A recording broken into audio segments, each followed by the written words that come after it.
Good morning. I'm Chaplain John Rollison with the Homestead Reserve Base Chapel, and thank you for joining us this morning for day 3 of our Advent Devotional series. A reminder, this series is from Cru Ministry. This morning we're starting with the Gospel of Luke chapter 1, verses 1 through 4. Many have undertaken to draw up an account of the things that have been fulfilled among us, just as they were handed down to us by those who, from the first, were eyewitnesses and servants of the word. With this in mind, since I myself have carefully investigated everything from the beginning, I too decided to write an orderly account for you, most excellent Theophilus, so that you may know the certainty of the things that you have been taught. And now from the Gospel of John, chapter 20, verses 30 through 31, we read, "Now Jesus did many other signs in the presence of the disciples, which were not written in this book. But these are written so that you may believe that Jesus is the Christ, the Son of God, and that by believing you may have life in his name." Now from our devotional thought, why is it that so many family stories often grow into unchecked tall tales? Kind of like fishermen boast of catching a big fish and the size of the fish grows and grows and grows. Sometimes the stories from our family history can grow as well. As a matter of fact, one family boasts of a 12-fingered great-great-grandmother who played the piano like Mozart, which is obviously a tall tale.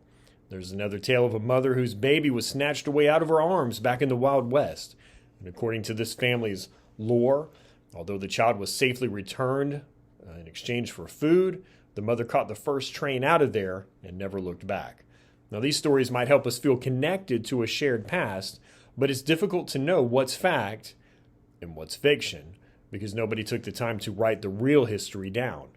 Now, in the introduction to his account of Jesus' earthly ministry, Luke states his reasons for writing. He even said that many other people wrote about this as well, but now he wants to write it down and to give an orderly account.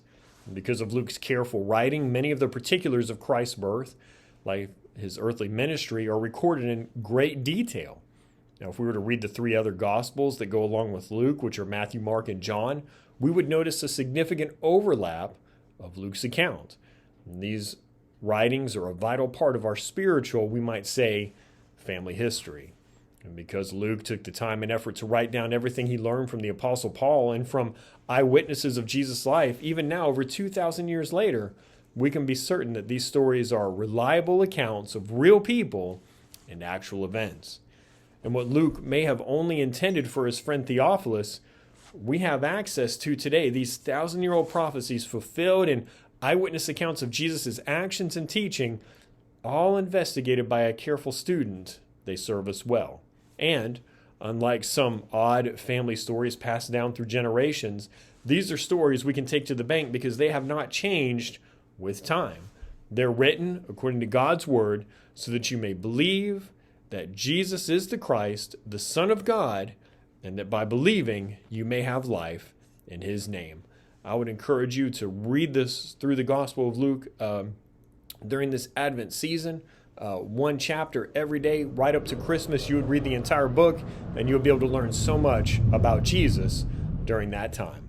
Well, until tomorrow, I'm Chaplain John Rollison with the Homestead Reserve Base Chapel.